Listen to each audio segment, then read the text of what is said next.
Well, if you're by the Mackinac Bridge tomorrow, you might notice some unusual traffic. Not cars, but tractors out on the bridge in the 16th annual Mackinac Bridge Antique Tractor Crossing.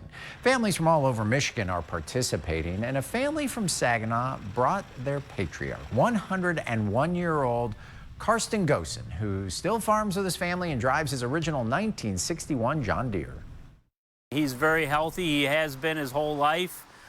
He contributes his health to taking time off and drinking tea. He's a big tea fan, but he's been farming his entire life. He's a World War II veteran. We're still actively using all these tractors throughout the year. They don't get used as much as they used to, but that's kind of the neat thing, that he's had this tractor for over, 60 years, and he's still using it today. Leach says Karsten has 16 grandchildren, 24 great-grandchildren, many of whom are up here to cheer him on tomorrow. Traffic won't be stopped on the bridge. You can see the tractors in action tomorrow morning and afternoon.